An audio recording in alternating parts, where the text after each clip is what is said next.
Okay, let's start. Hi everyone. So in this short video, I will describe how I was able to score 92% in OCA JP8. Now, if you are a working professional and working as a Java developer, it's highly recommended to go for this certification as it adds values to your resume as well as help in your career. Just don't go for the certification merely with the mindset to clear it, because even if you clear it, at the end of the day, it's your knowledge that matters. Okay, talking about the overall syllabus in brief, first we have the Java basics like JVM and the JDK. So it just describes the internal functioning of Java, how it works, on which environment it requires to run. Now, from the OCA JP point of view, I don't think you need to delve deep into these topics, as the basic overview will suffice. Then comes the basic data types. The data types that are available in the language. What are the different data types like integer, float, etc.? What's their range? So these are very important, as these are going to be your foundation stone. Operators and decision construct like if else, means if a particular statement is true, then this set of uh, code needs to be executed. After that, coming to the collection and arrays. Now collections is quite important, as it consists of array list, hash map, hash set, etc. So these covers the different then cover the different type of loops is there. After that, encapsulation, inheritance, these are just the basic oops concept.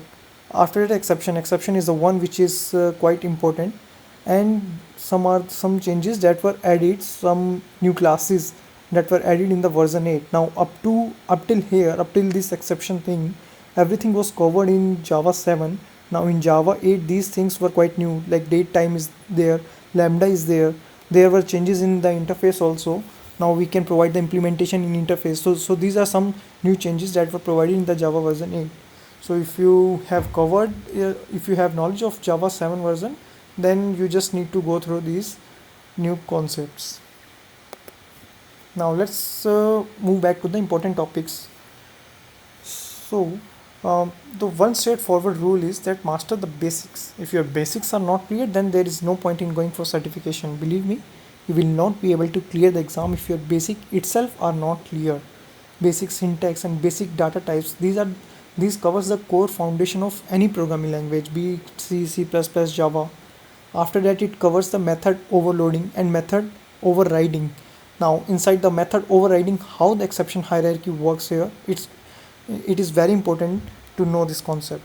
Now comes the three different classes, that is string, string buffer, and string builder.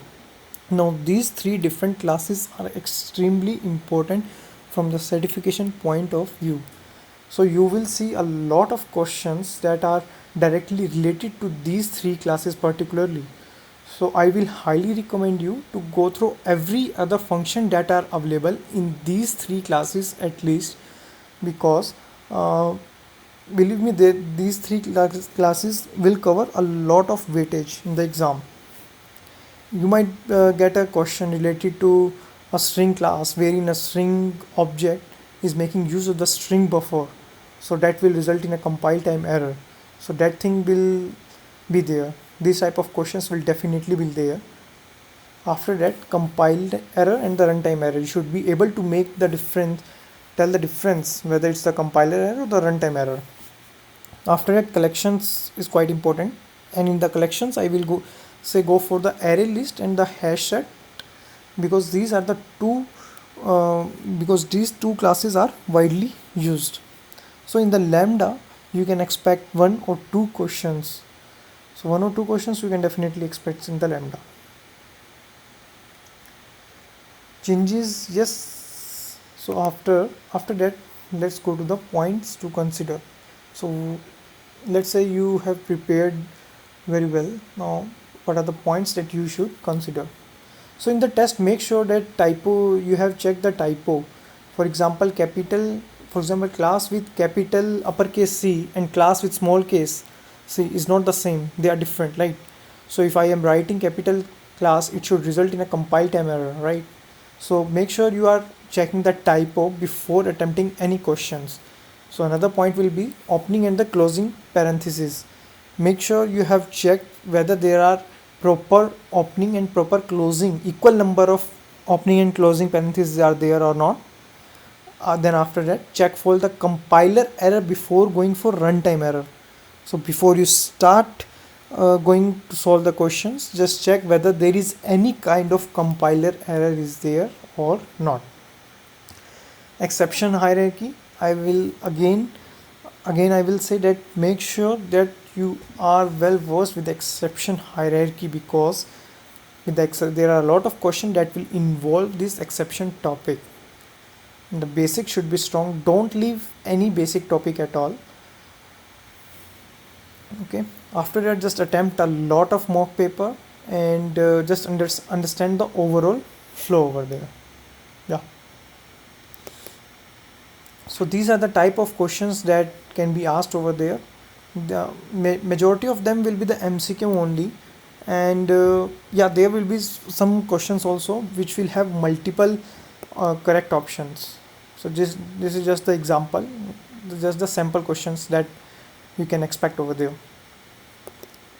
After that, what is the reference material that I have gone through? So honestly speaking, I was preparing for quite a long time, and if I faced any kind of difficulty or a doubt, I just directly refer to the Oracle documentation. Now, since this documentation, going through this documentation is quite time consuming because it's quite lengthy. So if you don't have enough time, I will prefer that you can refer this particular book, OCA Java SE8 Programmer Exam Guide by the Kathy Serra. This book contains quite a lot of topics, and I guess it will cover your basics also.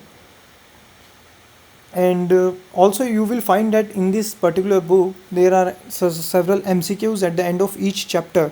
So make sure you are going through those MCQ again and again. If you find a particular question difficult to solve, then just stop there and just mark that particular questions. Now go to the solution, see how they are how we can solve that particular question, and then just come again and then solve that question again until you are comfortable with solving that particular question. So I will say just read this particular book 2 or 3 times until you are comfortable with the basics. At least once you are comfortable with the basics, then you are quite good to go. Solve as many MCQ questions as needed. And in the last, I just go to the mock paper that were provided by the Viz Labs. Yeah, so that's it, guys. I will just say one thing, that just clear your basics. If your basics are clear, then you are good to go for this particular exam. This is how your scorecard will look like once you have cleared your exam. And inside the scorecard you can see they will mention some of the topics that you are not much confident about. Yeah, so that's it, guys. Cool, thank you.